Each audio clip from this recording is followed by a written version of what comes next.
Shout hallelujah. When God made you, he made you and me in his own image. That image means in his own glory. The glory that God carries, you have access to the same glory. Shout hallelujah. You know, when Adam saw lion and called lion, lion, he didn't have to call lion, lion or dog. He was calling lion, lion, and putting the power of lion in the lion. You have a power, you have a right to name. Because name suggests being, just suggests who you are. And that's one of the things we lose when we're not in God's presence. We lose the taste of who we are. And let me tell you how it affects us. When we are not who we are, what belongs to us don't come to us.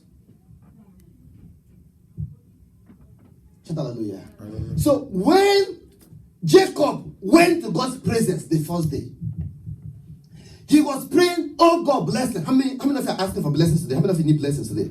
Say, Father, bless me. Father, bless me.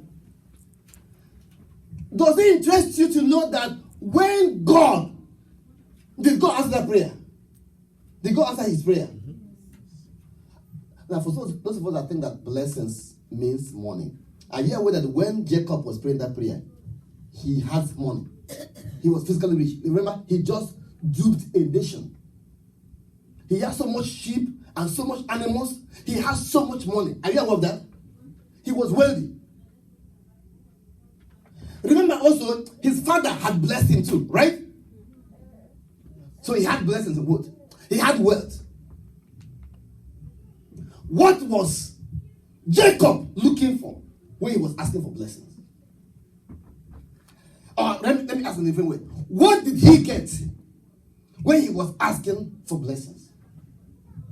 Perhaps that's the blessing somebody needs today. And that blessing, which is God's blessings, will make you what? Rich. So blessings and riches is not the same. You're not hearing what I'm saying. He said, blessing of God will make you what?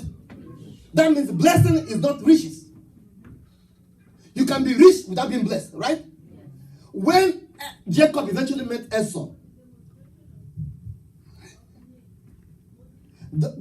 was Esau wealthy?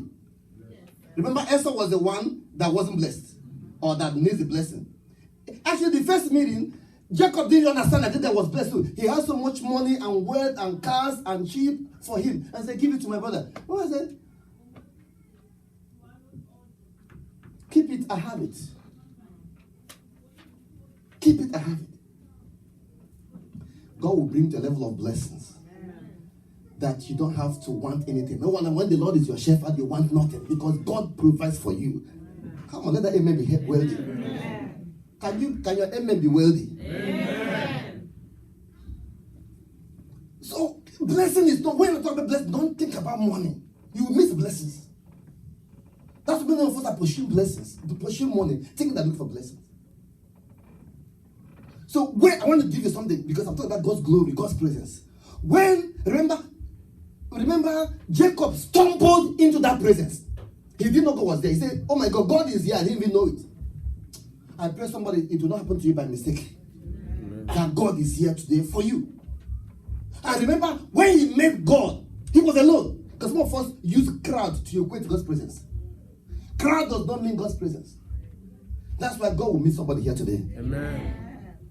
So when you stumble into that place of encounter, and that's what you need to this morning, I pray you have an encounter with God. Amen. When he came to that place of encounter and he was struggling with the angel, he was saying, you can't leave me, you got to bless me, I need blessing. Anybody here needs blessing? Anybody needs blessing here? You need real blessing. Can you take 1 minute and just pray in the Holy Ghost? Say, God, I need your blessing this morning. Just pray in the Holy Ghost. You need God's blessing. God's blessing will make you, it will distinguish you. In the name of Jesus. So, in the process of asking for that blessing, Holy Ghost, God now agreed to answer him. But look at what God did. God now asked him, what is your name? That was the answer. What is your name? He said, my name is Jacob. Say, my name is Jacob. So somebody don't miss me. Don't miss what I'm going to say now. Don't miss what I'm going to say now. There is an Israel version of you that is carrying the blessings of God for you.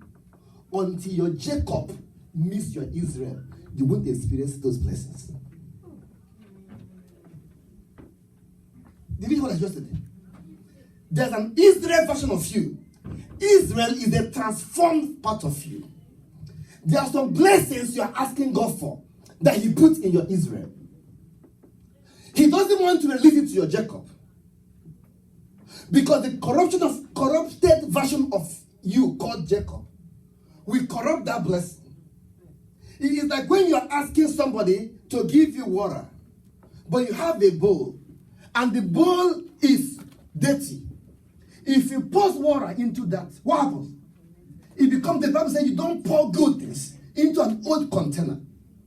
You don't take good clothes, put in an old body. So if you want to bless that body, it is not pouring. Like some of us are asking for blessings, more money, more this. It's not pouring into that old container. God will change the container. That is the essence of transformation. And that is the real blessing, because there is some kind of money you will meet without Jesus. That money will kill you. There's the kind of connection, breakthrough you will meet without Jesus. That breakthrough will destroy you. You didn't hear what I said. There's kind of favor you're asking God for. He will give you to a position. Oh, yeah. That position will destroy you. So that was why when Jacob was asking for blessing, instead of giving him blessing in quote, God says, let me give you real blessing. I will change your name. That change of name is change of who you are. Today, somebody is living here changed. Amen. Say, let me ask, tell me your name. Say, my name is Jacob. He said, no wonder. Someone said, no wonder. There is a corrupted version of you that you're using to run this life. That corrupted version is called perception. The Bible says that when a man is putting on a dark glasses, everything around him will be what? So it is perception. That's why you don't even understand that even the sufferings of this present time are part of God's arrangement or package to bring you to glory. So because of the wrong perception, you despise days of little beginning, not knowing that greatness comes from it. You despise the fact that we spend time in foundation stage based on the building we're building. So if you're building a 100-story building, somebody here receive it. Amen. 100-story building, you can do that. Amen.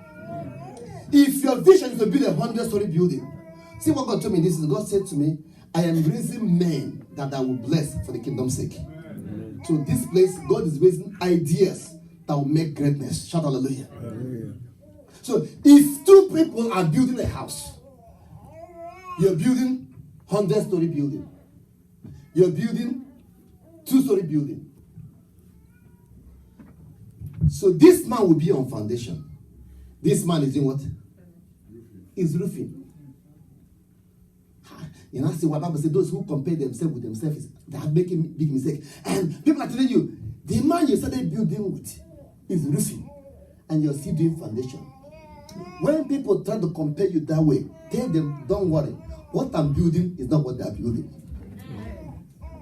I want to be that confident not to judge yourself based on the successes of others, because success is relative. It relates to what you and God have discussed. I want to come to walk with God in that way, that your mess may be running. They tell you, look at them and say, there's nobody in my mate, because in spiritual things, age is not a factor. You hear what I say? In spiritual things, age is not a factor. You can be 5 years old, but spiritually, you are 100 years. You can be 100 years, but physically, you're what? You're 5 years old. And that's why if you give your life to Christ, you're born again, you're a child. You got to learn to walk, talk. Your spiritual senses have to start growing proportionally to your feeding. You know what the Bible says? That as newborn babes desire what? The sincere milk. That you may do what? So you could be a movie star, you could be an artist, popular one, have so much money. When you come to Christ, who are you? You're a babe. You have to go to some new converse class. If you miss that and say, hold me, you're digging a big hole for yourself. Is somebody getting what I'm saying? So this morning, God wants us to know, number one, that there has been an era called the Old Testament era. There has been an era of the prophets. There was glory in those eras. Shout hallelujah. Hallelujah. Results is not equivalent to reality. If you use results to judge reality, you make mistake. Shout amen. Shout amen. I told us in this church that the Transfiguration Day is not actually a day of transfiguration, quote. It was a day of an end of one era and the genesis of a new era. That was the day that God ended the era of law and the era of what? The prophets, as epitomized by Elijah. There was so much glory that day that Jesus, the author of that new covenant, people saw the glory evident. Shout amen. Amen. Let's go back to our text in 2 Corinthians. Bible says that there was so much glory. Scroll up. Okay, verse 7. He said, so the Lord brought death, right? Bible said that ministration that brought death was what? Glorious. It was so glorious that Israel could not look on it. But that same glory was returned away. So if you are basing your judgment of reality based on results or glory, you make a mistake. Because the law had what? Glory. I was sharing with my wife this morning, one guy that is parading online, and he's making so much noise. People follow him a lot. And I read the comment. Someone said, whether he's fake or not, I don't care. What I know that he's giving us solution. So as long as he can give you a child when you have a child, give you a husband when you have one, give you money, you don't want to care whether he's fake or not. Your spiritual intelligence is very low. Because you should be able to consider not just what you're gaining. You should think further. Bible says, what shall it profit a man to do what? To have gain. And then have loss.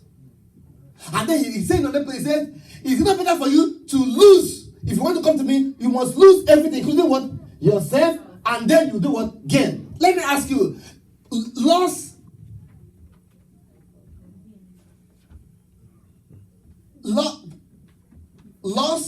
comma, gain, comma, loss. Which will you choose? Loss that later become to shout hallelujah. If you have this wisdom, you have passed the nursery school of spiritual institution. You have passed the nursery. If you understand the fact that somebody can work hours and feel they're getting money, but they are killing their health. You don't understand the joy of spending time in God's presence. And one day God will speak to forces to remember you. Because the Bible says the blessings of God will make you rich. And the Bible says the heart of the kings is in God's hands. God can speak to kings to remember you. And when God remembers you, that's a new chapter in your life. Hallelujah. And nobody can reject you again. Hallelujah. Celebrate this King of Kings. Hallelujah. I said celebrate this King of Kings. Now we are celebrating the King of Kings. Hallelujah. Shout hallelujah. Hallelujah. I want to remind you that there was glory in the prophet. There was glory in the law. So don't judge evidence or results as a justification of truth. Did you hear what I just said? Let me say it again. Evidence and results are not just justifications for truth. Did someone write that down? Did you get that? Yes. Let me hear your response. Did you get that? Yes, sir. want me to say it again? Evidence and results are not just justifications for truth.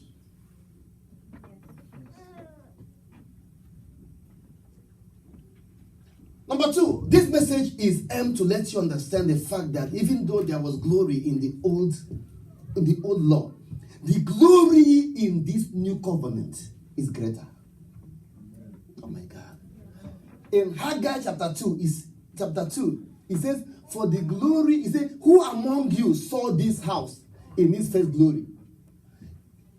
Hello? You are seeing this house in this glory. It looks like nothing is happening, right? But God says in verse 11, verse 9, it says, hallelujah. Amen. Hallelujah. Amen. Can you read that with me? Verse 7. It says, I will shake all nations, and the desires of all nations shall come, and I will fill this house with glory. Somebody say amen. Amen. Who is saying that? And he says, to perform this, the silver is who? Mine. The gold is who? Mine. He says, the glory of this latter house. Come on, somebody talk in tongues in the Holy Ghost. Talk in the Holy Ghost if you understand what he's saying. He says, the glory of this latter house. In Jesus' name. Amen. He says that you also as lively stones are built or used to build a special what? House. Because you are stones, you are being built into a house. But this house has more glory than Moses' house had. And in this house, God says, I am giving peace. Amen. Hallelujah. Hallelujah. Shout a better amen. Amen. Shout a better amen. Amen. Now, I want you to know that for you, number 3, I want you to understand today that this glory that this house has, because the epitome of this glory is Jesus. According to 2 Corinthians 3:8, when we look on Jesus, Bible says our favorite scripture, all this one is looking unto Jesus, the what? And the finish of our faith. Now, when you look on Jesus, with what? With what? Someone say open face. Open face. I did a drama on 2 days ago, which I can't do here. I didn't prepare for it, but let me just show you the drama. This is not very full, right? Right? Oh, let me even use this one as full. This is full. Sometimes being full makes people fools. Full, being full, F-U-L-L. Makes people what? F-O-O-L-S. So this is full. You can't take anything, right? So if I take this water and start pouring on this, just imagine, let your imagination open. Start pouring this water. Will it take anything? No. Because it's what? Not only food, it's also what? Clothes. So you now see why people come to church and they leave without anything, because they come with closed face. They are beholding with closed face. And Bible is saying that Moses, because of the glory that Moses was coming with, they closed Moses' face. Bible says that is why till today, when you read the law, it's closed. So that was why even that guy called the Ethiopian eunuch, he was reading the Bible, a slaughter and sheep. Slaughter sheep. Slaughtered sheep. He said, come, my son Philip, who is the slaughterer? Who is the sheep? Is it Isaiah that has been slaughtered? Who is Isaiah slaughtering here? Or is it Isaiah being... You see, his face is what? Closed. Bible says, Philip, I'm sure Philip must have laughed. He said, no. And Isaiah is not even part of the slaughter here. Isaiah doesn't work in slaughter. And he said, who is the sheep that's slaughtering here? He said, the Bible says, the man now opened his eyes and says, this is what? Jesus. Bible said there was even two smart guys going to Emmaus. And they are talking with Jesus. Jesus is God. The word of God was conversing with them. But because their hearts and their eyes is closed, they didn't know Jesus. Jesus was talking, they say, this guy, there's someone that was on there, this guy who you be said, maybe the most efficient thing, a foolish man, because they said to him, who are you that you don't even know what's going on in this country? If they know Jesus, will they talk to him that way? No. They don't know what's going on in this country. They call him stranger. And they're talking. I'm sorry, one of them would then quack him and say, this man, this stranger means a non-citizen. So someone must have been thinking about deporting him. Shout hallelujah. Hallelujah. Bible said if they knew the King of Glory, they would not have done what? Crucified him. And they were talking, laughing. And the Bible said, when they go somewhere, enter the house. Let me tell you something. The word of God is sitting right in front of you right now. I wish you eyes will be open so that you wouldn't be like Jacob and say, oh my God, God has been here. But I never knew it. Bible says that people perish for lack of what? Knowledge. So not knowing that is the Lord. So Bible says when Jesus broke the bread now, physically, that means he was breaking himself. When he broke himself, and they remember they were there when he broke it, the way he broke it, gave to them, their eyes opened. But by then Jesus left. Can somebody's eye open today? The Bible says that if we behold with what? An open face, as in a glass, the glory of God, we are now what? Changed into the what? Image. Remember, we are made in the same image. So the glory Jesus carried, brother, you have that glory. Amen. Hallelujah. You have to. Let me tell you something. Oh my God. Let me tell you something. You shout hallelujah. Hallelujah. Shout hallelujah. Shout hallelujah. Shout hallelujah. Hallelujah. Shout hallelujah. Now let me give you a little drama. I like giving drama. Are you hearing my mic? Are you hearing me? If you're hearing me, wave your hand. Are you hearing me now? Because what happened? I switched off. You have a glory that you can choose to switch on or switch off. Ask me, how do I know? Okay. Do you remember that they came to arrest Jesus, right? And the glory was on. And he asked them, who are you looking for? What happened? They all fell. Do you know that the problem that is facing you now, you can ask them a question, they will fail. If your glory knob is switched on, that circumstance, that sickness can bow. You're not hearing what I'm saying? Hallelujah. That difficulty can bow. Hallelujah. That problem can melt Hallelujah. in the presence of Jesus. But because you don't know that, just like your default mode is switched off, Jesus' default mode is switched on. Hallelujah. So because the default mood is switched on, when they came, it was ordinary for him to say, what are you looking for? They fell down. He said, no, I should off this. He offed it. He said, what are you looking for? They say, it's you. He said, take me. Because the glory is switched off. They arrested him. Right? Shout hallelujah. Hallelujah. I want to provoke somebody right now. You can switch on the glory of God in your life. Because the Bible says, even by the same Spirit of the Lord. So he's talking about what we pray today. If that same Spirit of the Lord is working in you, your glory mood will be on. You can steer that gift. Shout hallelujah. Shout hallelujah. Samson has taught us that you can do something in your body and the glory will leave you. People that cannot arrest you will arrest you. And Samson taught us too that there's how that glory will be switched on. The same people, they will come. You will do like this. Somebody come and talk in tongues, the Holy Ghost. I feel somebody will be provoked to understand what I'm talking about and not wait for after church, because after church, something are going to work. And you don't know what's going to happen. I want to know that there is a switch mood in your heart, in your life, that you can use to switch on the Holy Ghost, the glory of God, the glory of Zion. You can switch it on. Shout hallelujah. Bible says you are changed into the same image by the glory of God. In the book of John chapter 1 verse 14, he says, we sang it today. We beheld his glory. He's the greatest, the only begotten Son of God. Give me that John 1:14. Oh yes, we beheld his glory. Oh yeah. His glory is full of grace indeed. So when we look at Jesus, who is the word that was become flesh, what were we beholding? We beholding what? Glory. I'm talking about dwelling in God's presence. Let me tell you something now. All of you should listen to me.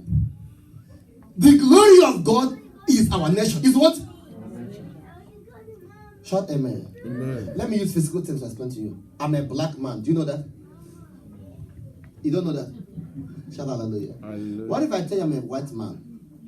What if I learn white man's accent and speak like people say super, super, super, super, super, super? Does that make me a white man?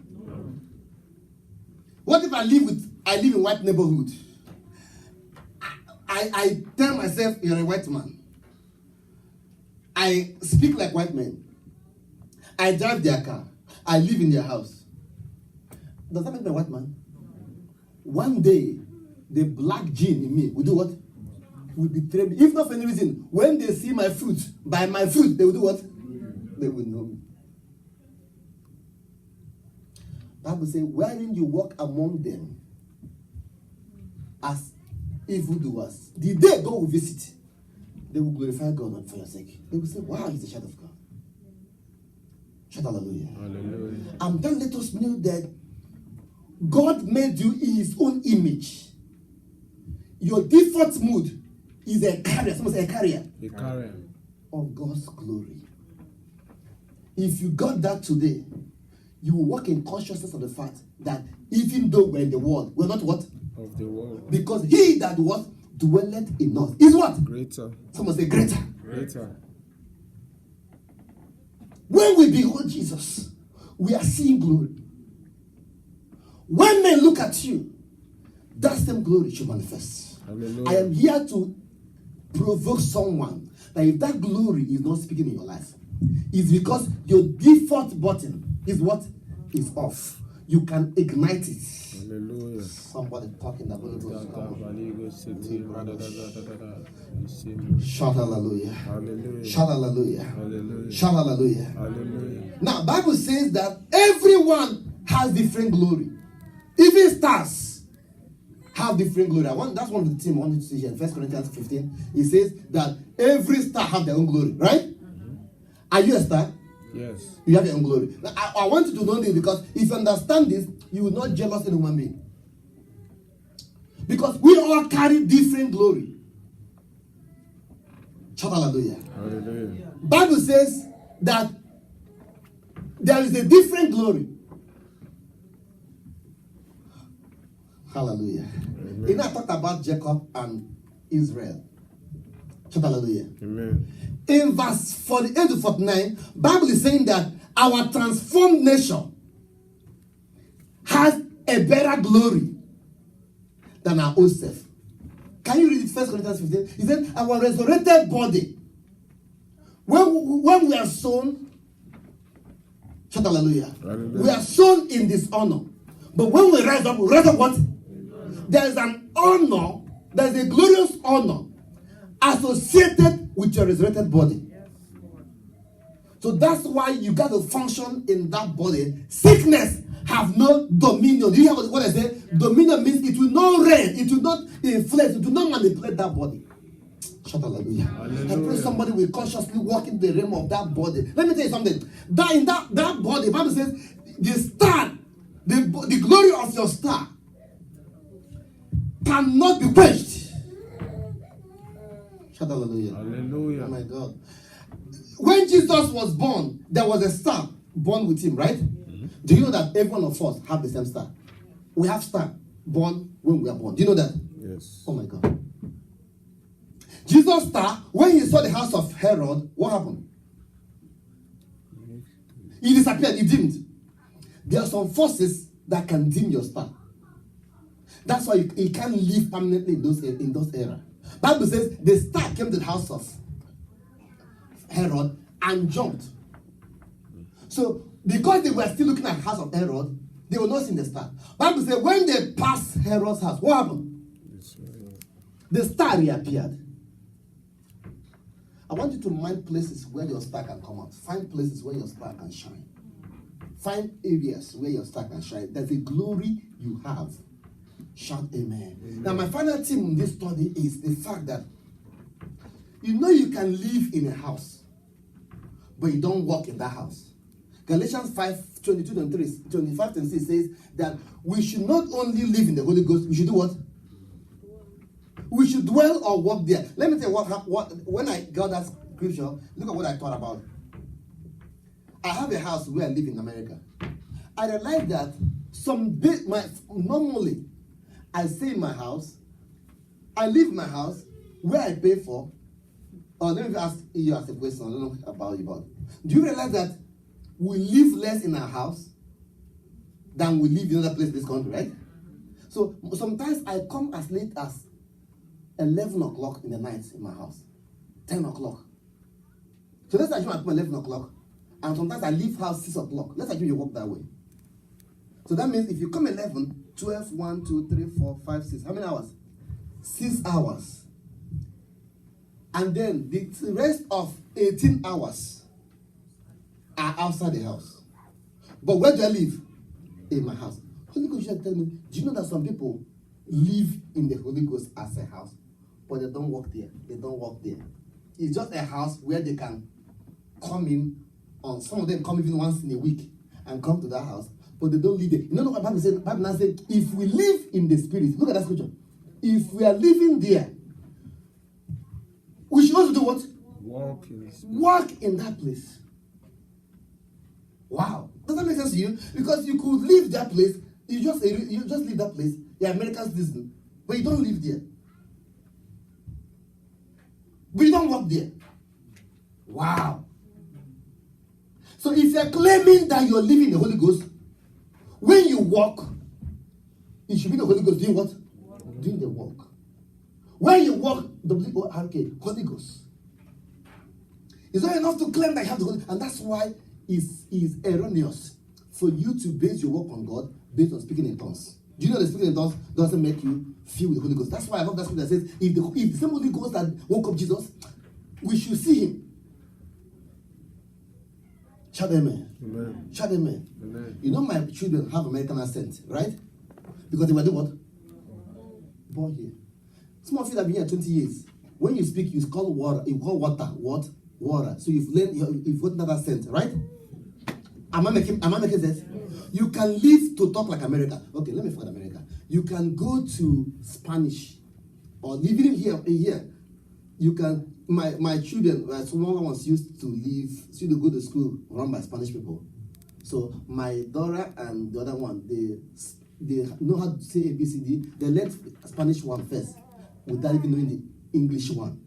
So if they continue in that school, when they come out, they'll be speaking Espanol. Somebody say if you want to speak Spanish, it's easy. Just add "nol" to whatever you're saying. Espanol, welcome, "nol," whatever. Just add "all" to it. That's Spanish. They'll be speaking Spanish. So likewise, somebody can learn how to speak in tongues. Do you know that? Let me give you a way to know that somebody learned it.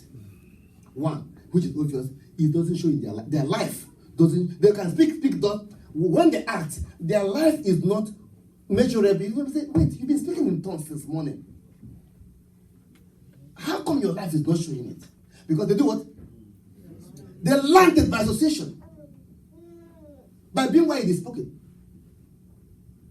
Number two, I can also tell you who learned it. It's like me right now. Shout hallelujah. Hallelujah. I don't speak French. But if you ask me, comment ça va? I'll tell you what?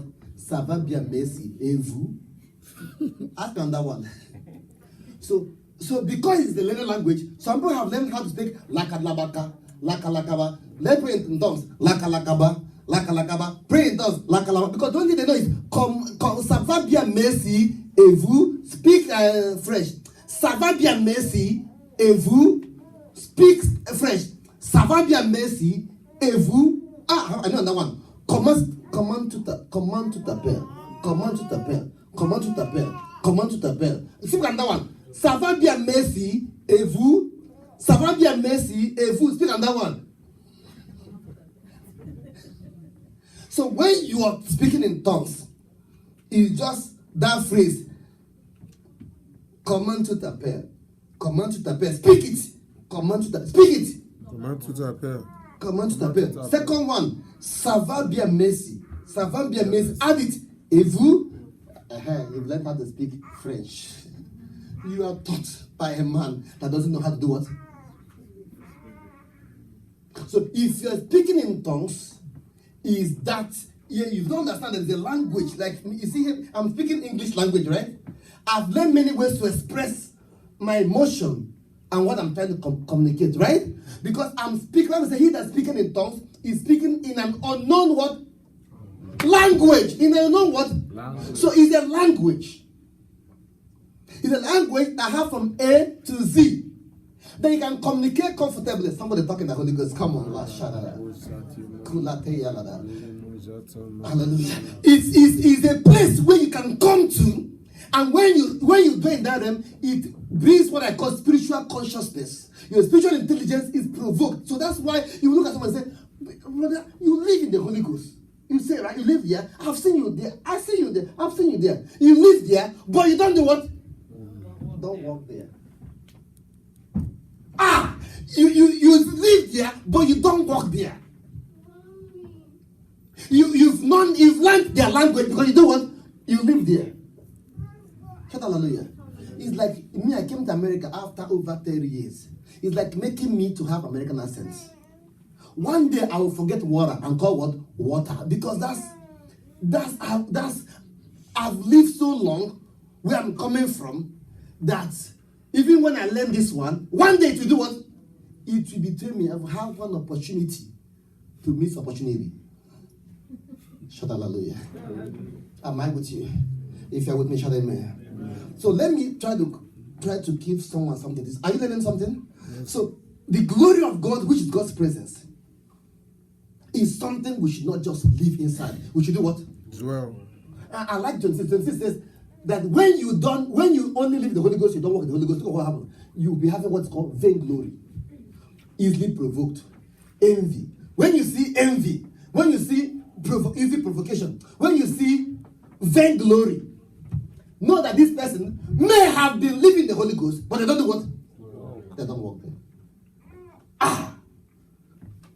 Somebody say, So you have to measure yourself. There should be a litmus test of, do I walk in this glory? Now, let me try to summarize this way. In the Old Testament, there was something called ark. Someone say ark. Ark of the covenant was used to depict this glory. This glory, they needed a physical evidence. They needed a physical manifestation because remember, the people in the Old Testament, their spiritual senses were not activated. So the only way they can be able to connect to God is by physical thing. Some of us here, listen to me, are still like that. So that's why you need a prophet that will tell you, bring your pen, bring your knife, bring tomorrow's service, bring padlock. We have to padlock the enemy with your own padlock. Meanwhile, you don't forget that you are using your own padlock. It's not the enemy's padlock. So you don't know who you're padlocking. So you needed that physical thing before you can connect to what? Spiritual realities. That happened in the Old Testament. They needed everything. They had to be physical because their spiritual senses were not working. So they needed a physical thing. Shout hallelujah. I read the scripture this morning, Hebrews chapter 5, verse 14. Hebrews 5:14. Somebody, if you're there, read it. Hebrews 5:14. Quick. I'm talking about spiritual sense, developing spiritual sense as you walk in God's presence. Hebrews 5:14. If you're there, read it. Hebrews 5:14. Yes. But strong meat belongeth to them. Strong meat, like you're hearing right now. This is a strong meat. Shout hallelujah. Shout hallelujah. Strong meat, belongeth to them that are of full age, even those who by reason of use. By reason of what? Use. I'm not sure call it by continuous use, by experience. Have their senses exercised. So they have used their spiritual senses so much that is now working. They are able to discern the truth because of constant use of the spiritual senses. So these are not worrying there. So God had to use physical things to connect them. So they use ark. Now, my assignment this morning is quickly to let you know that ark has 3 things. And those 3 things have meaning. Number 1, the ark has what? It has the tablet of the law. Someone said tablet of the law. If you read Exodus 20 from verse 10, you will see it. Now, number 2, it had a pot of manna. Someone said pot of manna. They also had the budded rod of Aaron. The Aaron rod that budded was inside it. These 3 things were in the ark of the covenant. Now, because this covenant was used to depict God's presence. Even though when I was reading about this Ark of Covenant, I found that even though the ark was placed on the Holy of Holies, that ark on itself does not mean God's presence. It is the presence of the priest that activates God's presence on the ark. You know what I just said now? It was the priest that goes there to activate the ark by sacrificing on top of it. On top of what covered the altar, what they call mercy seat. So that mercy seat is actually called God's presence. And that mercy seat is used for atonement. That's where they put the blood of atonement. So when Jesus died, performing that sacrifice once and for all, that the purpose of that mercy seat was accomplished. Shout hallelujah. Hallelujah. Give Jesus praise. Give Jesus praise. So Jesus accomplished. I said, give Jesus praise. Hallelujah. So Jesus accomplished the purpose of this ark by sacrificing his own blood once and for all. But I also want to give you a connection of that ark to us today to know how you can activate God's presence. Because it is a priest that activates God's presence on the ark. So the first thing is the tablet of the law. What does it mean?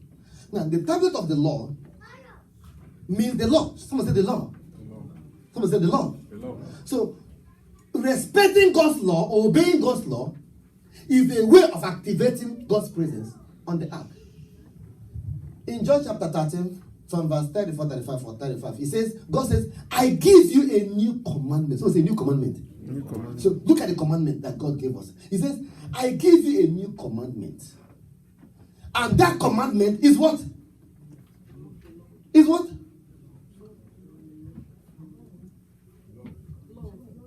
Shout hallelujah. Can you project it? John chapter 14.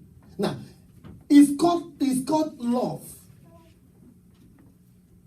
Love became the litmus test of whether you have God's commandment or not. Remember, God's word is God's command. It says the word I speak to you in John 6, in John 6:63. It says the word I speak to you is spirit, that what? Life. Right? So this word of God, which is the spirit, which is life, is what makes the ark manifest.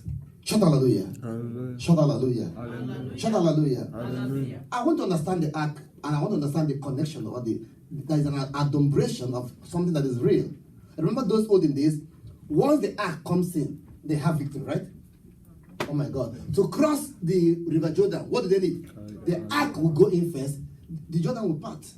To destroy the wall of Jericho, the ark have to go in first, and then the wall will fall. Shout amen. Amen. Remember the guy we called David? You know, I was this week I've been talking about spiritual sense and how to activate it. There was a time that the ark came back home. The ark just came back home. David danced like Shege.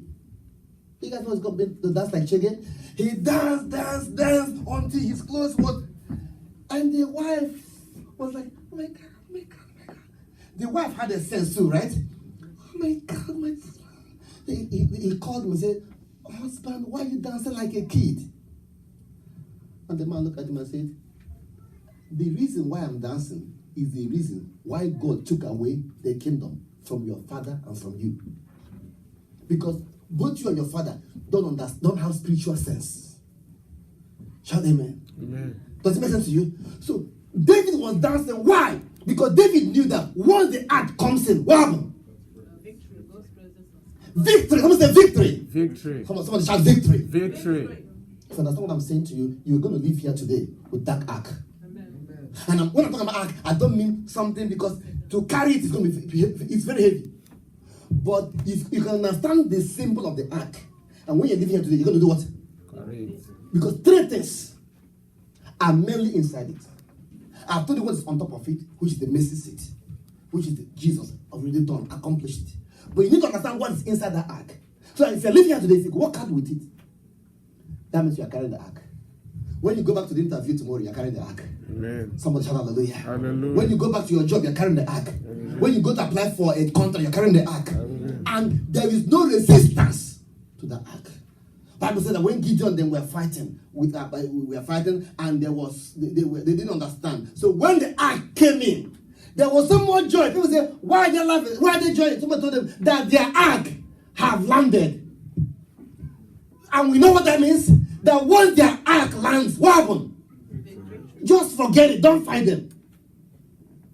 No one another nation far wrote to me and said, can we serve you? We heard your ark is here.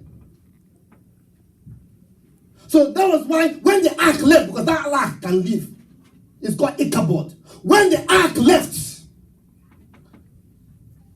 Samuel cried, glory has left. When that glory leaves, sickness will come, famine will come.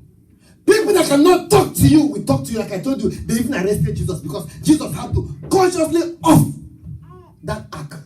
Once it's off, insult will insult you. But today, that ark will be activated in your life. Hallelujah. It will speak in your life. Hallelujah. It will speak before your enemies. Hallelujah. It will speak in the front of confrontation. Hallelujah. It will confront your confrontations. Hallelujah. It will resist your resistances. Hallelujah. Come on, somebody shout hallelujah. Hallelujah. The first content of that ark is the word of God. The word of God is life and is what? Spirit. So when the word of God is in you, the ark, the first symbol of the ark is in you.